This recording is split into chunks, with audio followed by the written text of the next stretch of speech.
All right. Good morning. We are live and welcome to On the Spot 947, where we sit down. We have a little tete-a-tete with some of the biggest and talented names in the arts, and equally those who are on their artistic journey in the hopes of influencing and changing the world. Yes, children, you can do that. Now, our guest for today is someone who is a 10-time Billboard magazine honoree. My goodness, to have a title like that, it just cements everything and validates whatever it is that you're doing. He is a singer, songwriter, multi instrumentalist, record producer, music engineer, and filmmaker, and who also happens to be the first cousin of one of our recent guests and a mellow favorite, Miss Joanne Lorenzana. Now, he's here to talk about his latest album that's called One Bus to Mercy. And it's an interesting title, I give you that, and one that deserves to be discussed and laid on the table, which is what we're going to be doing today on this episode of On the Spot 947. So let's give our guest a warm welcome here on Mellow. Good morning, Mr. Craig Abaya. Good Hello. morning. How are you? All right, I'm good. I'm good. Welcome to On the Spot 947. Glad you can join us today. Thank you And for having me. You're most welcome. And like Joanne, you are joining us from the US of A, right? Yep. So what time is it over there? Right now, it's a little after 8 o'clock, 8 p.m.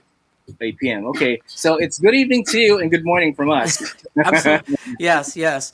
And it changes because, we have daylight savings time, so we switch. Right, so if right. you were to call me later in the year, it wouldn't be the same time difference. That's right. Good thing we don't have daylight savings, and I get mixed up. Hey, I get mixed up. After you forgot to set your watch again. Okay, I'm late. Thank you, daylight savings. Oh, you're early. Yes.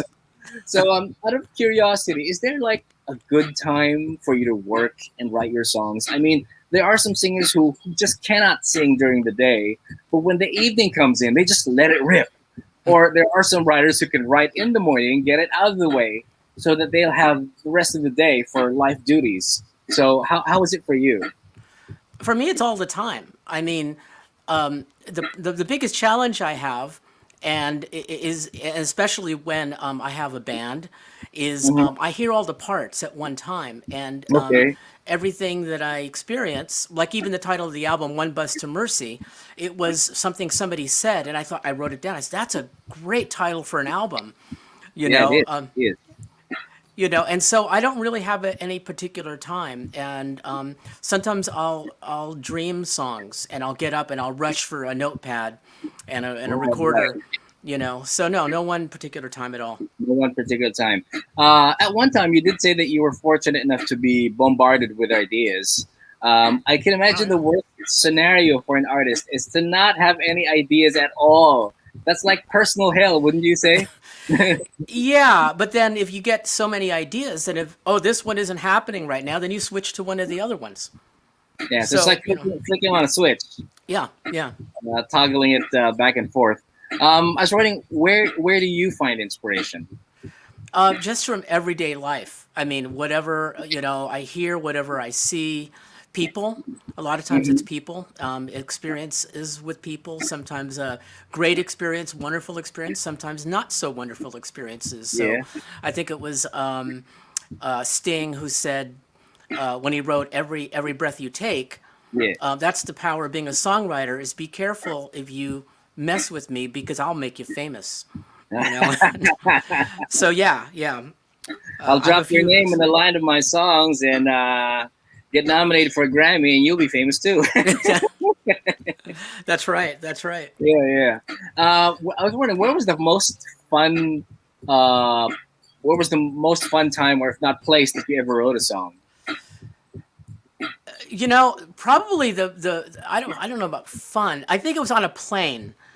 Okay. I was on an airplane flying 3,000 miles, and it was a particularly cold winter because we were flying into New York during the Hmm. winter, and I happened to be with a person who was not very honest and was not somebody I trusted very much.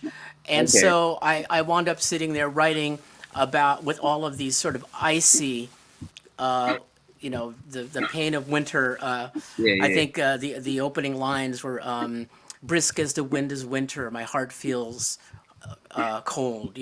As I plunged the depths of self deception, because I was just not letting on that I knew that I was being deceived. Right, So right. yeah, fun. I don't know, but it certainly was a memorable experience, and I was really happy with the lyrics. So Yeah, I mean, experiences like that will always challenge you, and and force you to mine those emotions. And that wasn't the most fun. And my next question is actually, where was the most challenging place that you ever wrote a song? And and that probably fits into that category as well. I guess so. Well, you're a songwriter too, right? I hear you're a songwriter. Are you a Yes, songwriter? I am. Yes, I am. Well, where's And the most challenging most of my place questions. you? So who's interviewing now? I guess for me, the most fun and the most challenging is when an idea comes to you in the middle of something that you're so busy with. One of that would be driving. Yeah.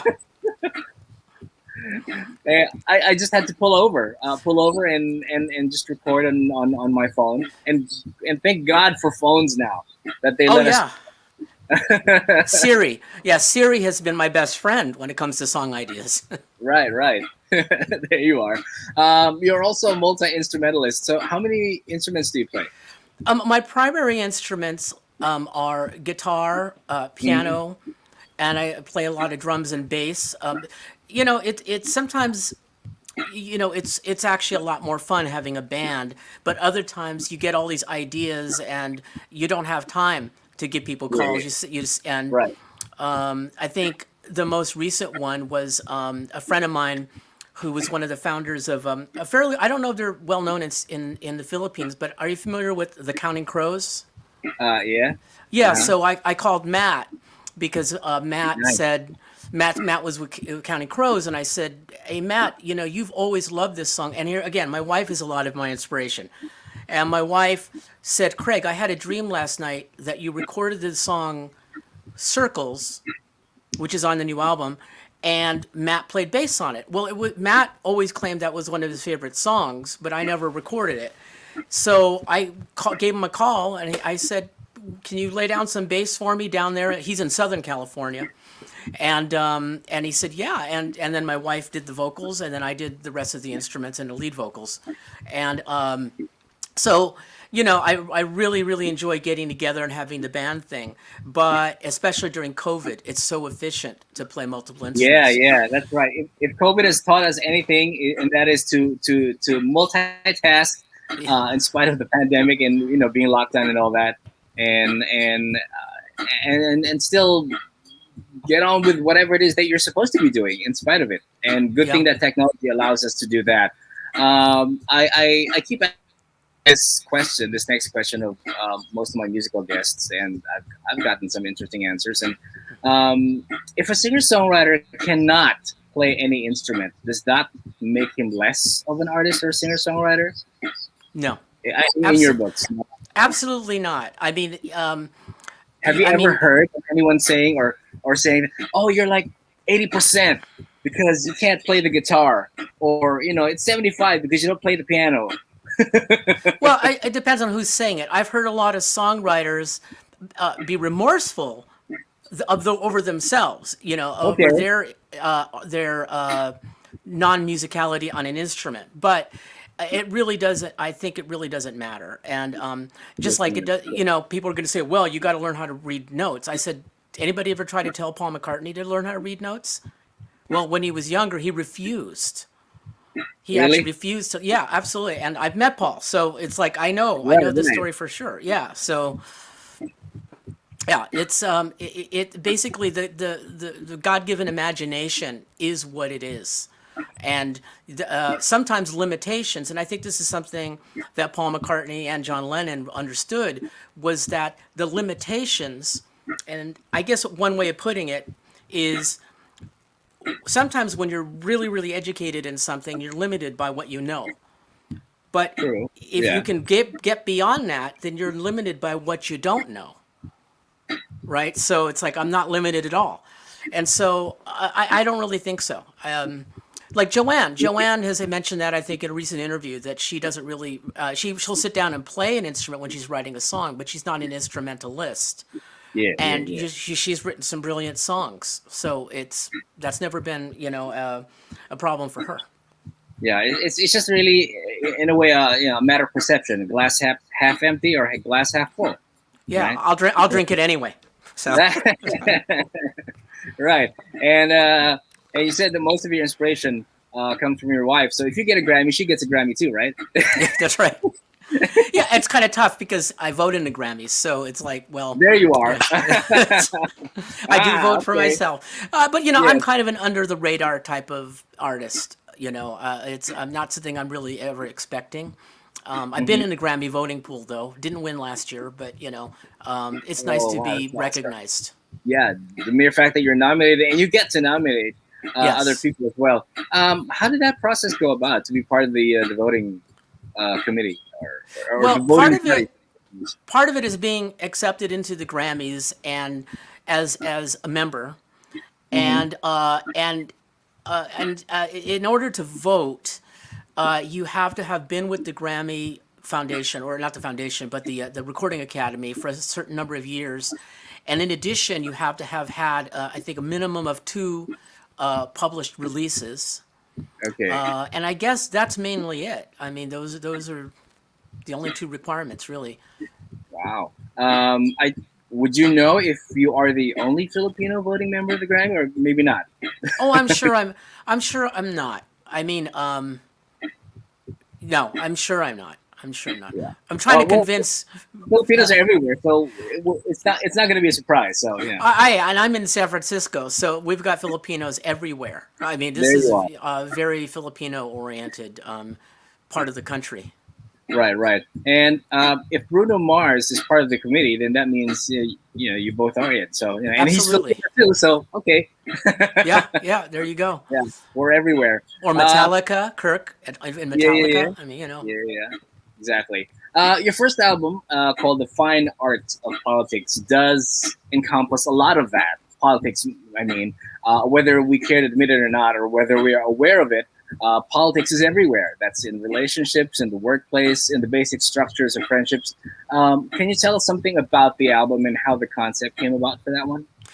The concept came about from my just thinking how much I dislike partisan politics. And in the United States, we have basically two main parties, and as you could see, I came out with that album some time ago, and you could see there's been a lot of division in this country, Yeah. and people have tried to me either on the left or the right have tried to get me going, and I said, you know what, we're in a period of tremendous destruction, and I think what we all need to start focusing on is becoming builders and not destroyers, Yeah. and and so this album preceded that era, and it was about not just again the politics. It's like you said, it's not just the politics of partisanship, which is basically an important part of that album, but it's even the politics that you play in everyday life and the politics that you play with yourself. So going back to that song that I wrote on the plane, the title is "Living the Lie," right? Okay. And so yeah, you're still playing. Whether you're living the lie intentionally or living the lie unintentionally, it's still kind of a form of politics. Right, So, right. Or you're being asked to live a life because you're under duress, and that's also another form of politics. absolutely, yes, yes, Yeah, yeah. And if people still don't realize that there is indeed an art in navigating politics, then they need to open their eyes, not to mention their ears, and listen to your album a little bit more. yes, yes. Please, thank you, thank you. You also said that you had an affinity for Pete Townsend's music, who in turn was also an influence in Paul McCartney's own musical Yes. journey. And can you tell us a little bit more about that? And from what I gather, you said you did get the rare privilege of meeting and speaking with them about music. And gee, I know people want to know more about that. Well, yeah. Well, first of all, Pete Townsend, he was pretty visionary back in the day, and yes, influenced Paul a great deal. I think I mentioned that he he's the one that told Paul, you should like play all the instruments on your next album, on your first solo album, actually. And Paul has done it three times now.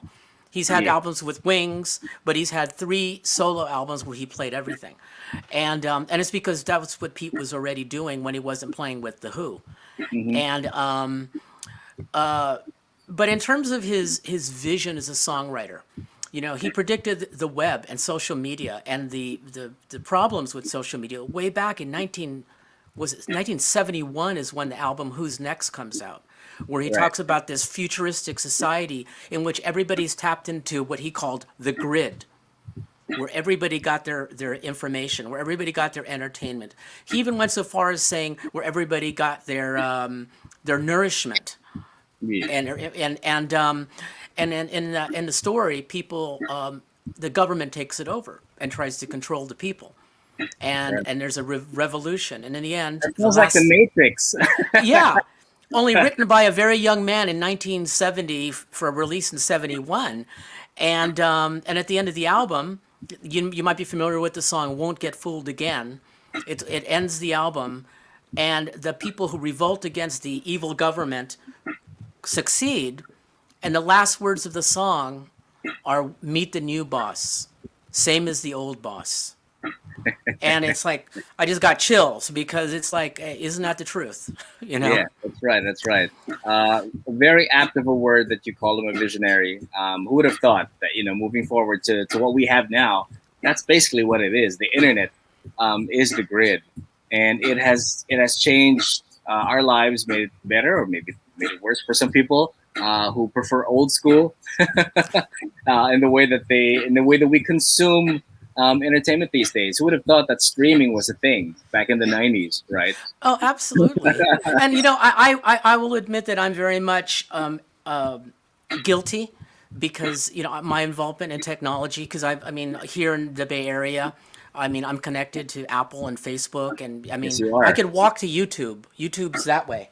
I mean, that we live in the middle of it, and Nice. years ago, I ran programs at the university on how to develop websites and looking at usability and analyzing the way the human mind worked.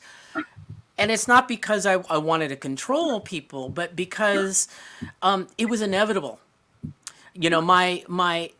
She must have been my fifth cousin, and of course in the Philippines I would call her my aunt, my tita. But Yeah. my aunt, same name as my mom, actually, Elizabeth Lorenzana, was a Right. professor in broadcasting at UP. Okay. And I bought 2 copies of Time magazine that year when she was visiting us. And this is like 1994, 95, and I gave her 1 copy, and it was about the information superhighway. And I said, Auntie, someday we're all going to be watching TV on the computer.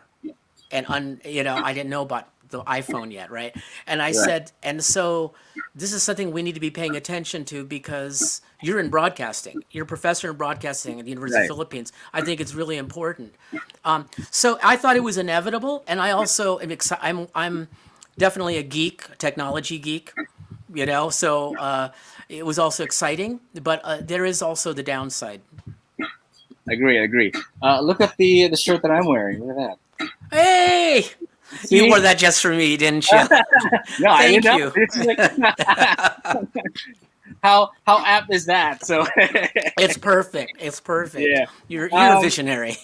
oh, I wish I was as visionary as you and as same as Pete. Jenny said something like that your father, or is it your lolo, your grandfather, was with MacArthur in Yes. the Leyte landing. Yes. So which is it? Your lolo then? No, it was actually my father. Your dad. Uh, Okay. my my father. There's a big gap between myself and my older brother, Okay. and my father has since passed away. But my dad he's in some of the films where you see Douglas MacArthur actually trudging across the water. Yeah. Yeah. Yeah. But the more interesting thing, because not everybody knows my dad, is how that came about. First of all, I asked my dad when I was a little kid, Daddy, how did you get in that? And he said, oh, the first guy got too wet. It was a total photo op. And as it turns out, they were not supposed to wade across the water onto the beach Oh, okay. because landing barges go all the way up to the sand. Yeah. But it broke down. There you And Douglas MacArthur was incensed that he had to trudge across the water. But once the media took over, it became such a compelling and popular image that he then commanded every barge to stop in the water so they could wade onto the beach after that. But it shows that PR is just as important as a tank in Yeah, yeah, in that's right. in That's a right. Marketing is everything these days. yeah, yeah. I mean, you can have a questionable product, but if your marketing skills are top notch, then people won't be able to notice that, or if they do, they're willing to overlook it. Yeah, yeah, it's Yeah. true. Let's see. Let's say good morning to some friends keeping us company today on the show for on the Spot 947. Of course, Jenny is with us. Hi, Jenny, Yeah. Finally, power is back on. Sister Jenny. Tristan Matthew Ong, good morning to you. Hello. Gloria Villegas Hi. and Kiel Marcelo, good morning, but good evening to you, she says. Good Uh, morning to all of you. Myron Jenkins. Hey, Myron. Yeah. Myron played with me on the Fine Art of Politics. Oh, nice. He's Nice. a bass player was the bass player for Carlos Santana. Oh, wow. Wow, wow, wow. Phenomenal. You're phenomenal. Glad to see you're online. He's based in Seattle, right? Yeah, it Are you in says, Seattle now? that's what he says. Hello from Seattle. Oh, They're all SF pal here. So oh, okay. Well, cool. Last I remember, you were in San Jose. But yeah. Hey, Myron. Thank you for joining, man. Deborah Lee, Aaron Fort. Hello. Yes. Yeah, Hi, Deborah Lee, up in Sonoma County. yeah, there you go. Says Craig is Thank you. awesome. All caps. Big fan. Senny Gasman also says hi. Oh, my cousin up in Ontario, the Toronto area of Canada. Oh, okay. So way Oh, back it's- east from where I am. Thank Right, you, Senny. right. Thank you, cuz. Oh, it's cold there. Yeah. And it's cold there, and it's hot and tepid here. So it's like, okay, where to go? Where to go? And I'm in the temperate zone, so Right, we right. run the gamut. Sheila Norton says hi as Oh, well. hi. Hi, Sheila. Thank you. God bless you for being here. Thank you. Nice. So many people joining us today. And going back to Paul McCartney and Pete Townsend, that experience is certainly one for the books. And I'm sure if you can replay or repeat that, put it on pause. You would do that. Any artists who come to mind that you feel that I will work with you in a heartbeat? Well, I would work with Paul or Pete in a heartbeat. That's a given. That's a given. And another famous artist who's also been his main inspiration is Pete Townsend is Eddie Vedder of Pearl Jam, who I've worked with, Yeah. but funny enough, not as a musician. I worked with him on a film, on some film work. Okay. Yeah, but he is a huge Pete fan. I'd love to work with him in a musical setting sometime. Oh, that'll be awesome. That'll be awesome. Wait, you are also in film, as you said, because you're an established filmmaker. You're also a member of the Producers Guild of America, Yeah. and you've worked with, as you said, Pearl Jam. There's Elton John, Janelle Monáe. And how different was that, or surreal of an experience was it to direct yourself in a music video? Well, directing myself, it's a little bit hard, but I put up monitors so I get the composition right. Okay. Too much headroom, too little headroom, whatever. Right. It's nice if I could have somebody on the other side of the camera to tell me, yeah, do it again. My first music video. Left, right, or whatever. Yeah, I mean, my first music video, which actually I pulled because I'm going to re-release it maybe sometime this year, was a song Okay. that I wrote at the piano, and it was actually really a popular song in the Philippines, at one point, and I had to act at the beginning. Which song is this? It's a song, "A Silly Sentimental Fool." Ah, yes, that one. Yeah. Yeah, and so I had to act this scene with a girl at the beginning who, funny enough, is also a producer in LA. She works on a lot of true crime shows, Okay. and so she was my my co-star in it.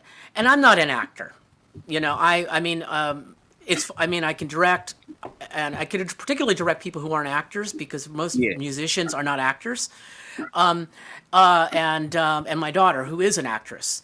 So, but myself, I'm not an actor. I mean, and so what I did is I invited a SAG, a Screen Actors Guild actor who I knew, to get on the other side of the camera and really give it to me, and tell me, a little too much, little, whatever, and that helped a lot. Yeah. Either smile more or give me more scowl. That's right. That's right. Either of the two. Those are two choices. Lelen says hi from UAE. There's Hi, also Lele. Virginia Hi. Amerling. Virginia Amerling says hello. Hi, Virginia. Yeah. Magensia or Oh, Mahensia, my cousin also. Oh, Hensi, Mahensia. Okay. All up right. in Canada, another Canada on the east Another side. Canadian. My, Because Joanne's sister and her family, who I'm very yes. close to, are on the west side of Canada. So that's Okay. why I'm specifying. All right. Myron Thank you, says that you guys. guys did a video on Halloween pranks at SF State. I did? Yeah. Or is it that's why he's there in Seattle? Well, who's saying this? Myron. Oh, Thinks, Myron. yeah, Yes, Myron. Myron. Myron and his brother are actors Okay. up in the Pacific Northwest. They've worked. I know you guys worked with Dana Carvey, and Oh, when I cool. was still in college, she's talking about we did a comedy sketch for a show. That's right. And it was Halloween based. I forgot it was Halloween time, but yeah, we were talking about the dangers of accepting candy from just anybody. So yeah. Hey, You got Myron. you got to miss Halloween. So Yeah, that's right. hopefully things will be better this year, and most people will get to do that. Yeah, yeah. Um, your new album is called One Bus to Mercy. And so this is mean if you don't get on the bus, you're not forgiven. You Yeah. don't get this sort of clemency. What's going on? Well, I guess that's kind of an interesting way of looking at it. Well, the funny thing is the genesis of the title. What is really interesting because I was again talking to my wife, and There you she are. and she is not my only inspiration, by the way.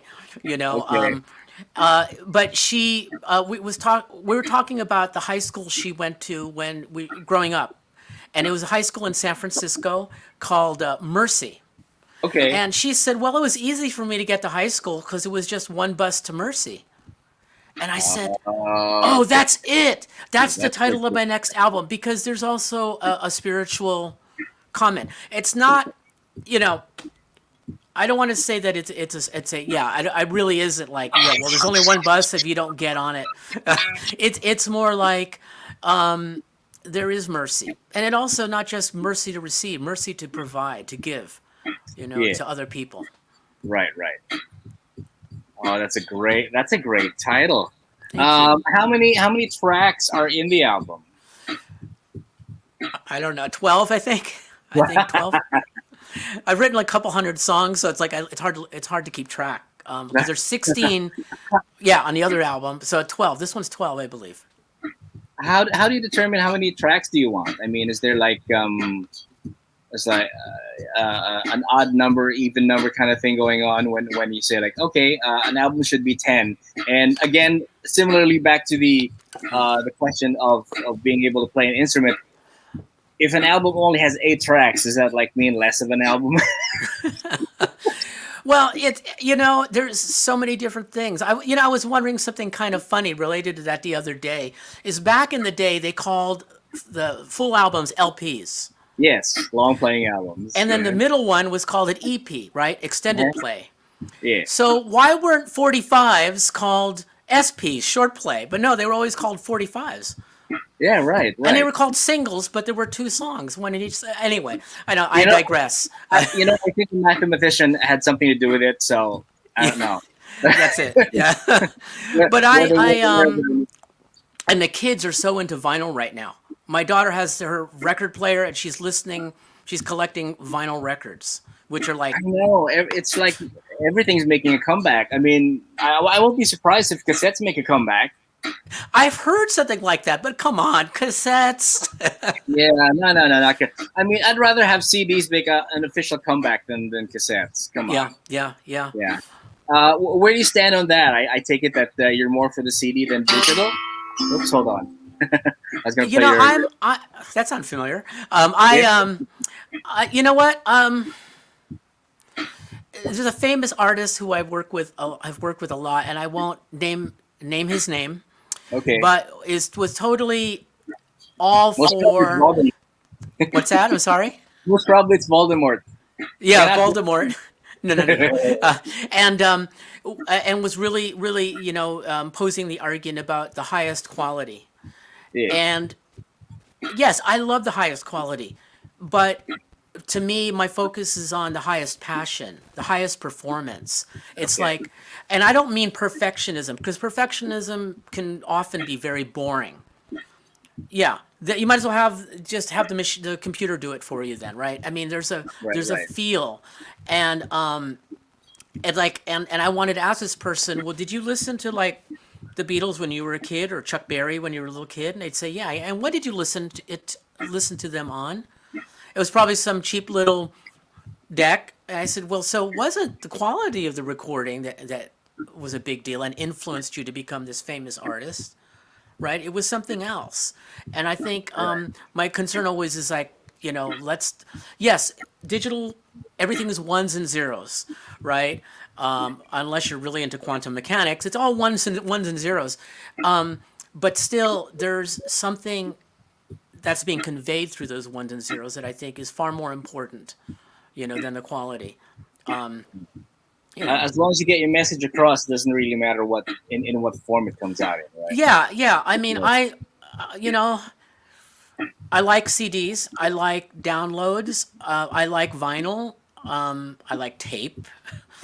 Not 8-track though, because you remember 8-track? Were you around for 8-track? I never had an 8-track player, but I can imagine the challenges that it poses these days. If in case you still want to have that or resurrect one that you have in your home. Yeah, my mom had one, and in the middle of the tape, it would change. In the middle of the song, it would change to the side two, or whatever it was. It's like that's a difference. That's a Yeah, difference. yeah, that's a You little know. different. Wait, let us give our listeners a sample of the single that you have. It's called "Regret," Oh which yeah. is yeah from that from your current album, "On the Bus to Mercy." And let me just.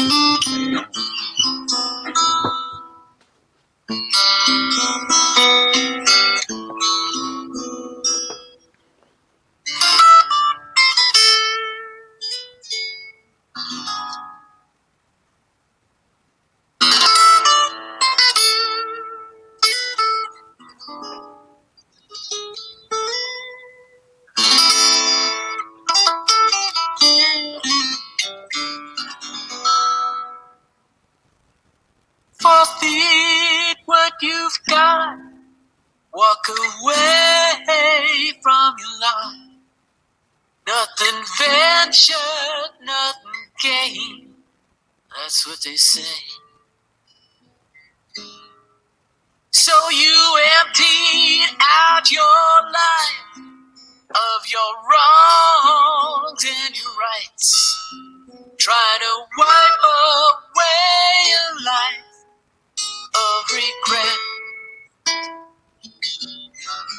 Chasing after your lost youth, still ignoring so much truth.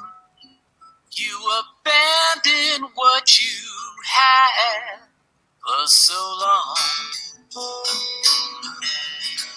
Feel from thinking you were so right. You replaced your whole life with the same disregard. You'll regret. Could it be that my mere presence cast a shadow on your charade? And so you consider me a threat. Do you ever look in a mirror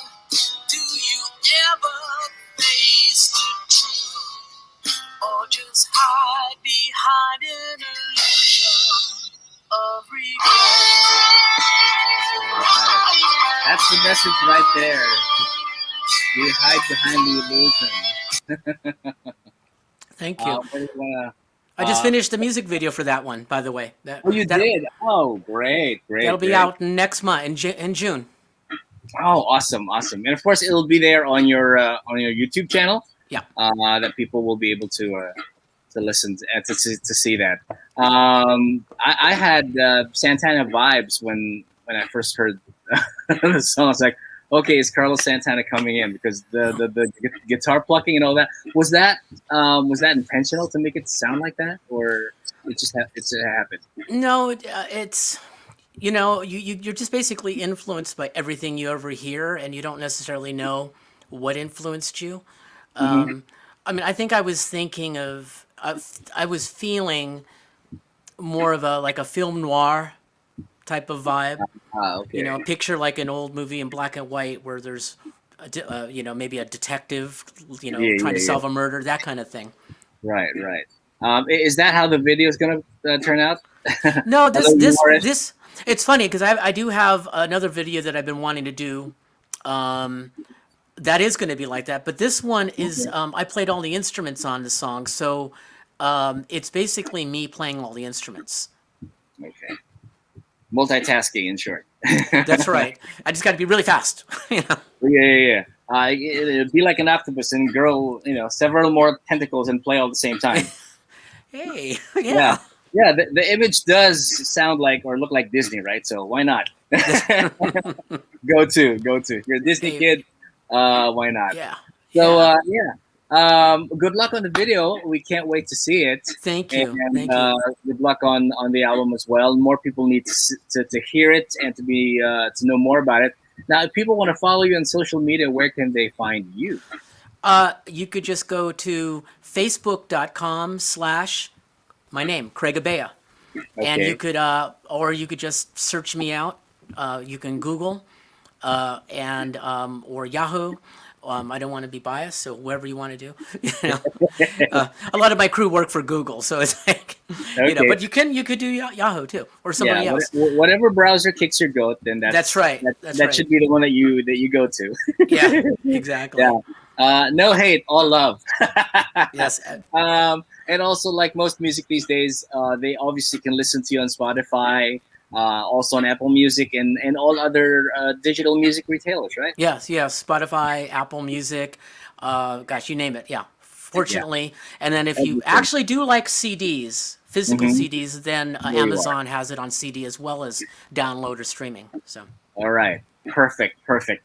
Thank you so much, Craig, for spending time with us today. thank you, thank And you, I wish you well, and I wish you more albums in the future. thank you. And like what you said, whether it comes out in vinyl, whether it comes out in CD or digital, as long as you put the music out, and as long as you give into that passion, and hope that your passion, ignites and enkindles someone else's passion, and continues on, and the wheel continues on, and the flow of creativity and productivity continues on, then as a musician, and then as an artist, that you've done your job right.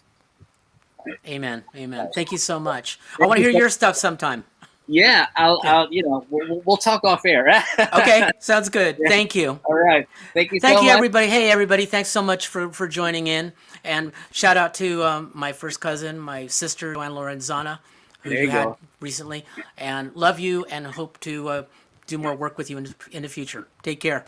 Yeah. All right. Yeah. Me and Joanne have yet to speak about collaboration, but yeah, hopefully something like that All comes up. right. So thank you once again, Craig. You take care over there. This has been Kaz for On the Spot 947. Till the next edition, we shall be on the lookout for the next artist that we shall be putting on the spot. So keep it right here. All hits, Mellow 847. Sounds good. Bye. Thank you. Take care. Take care.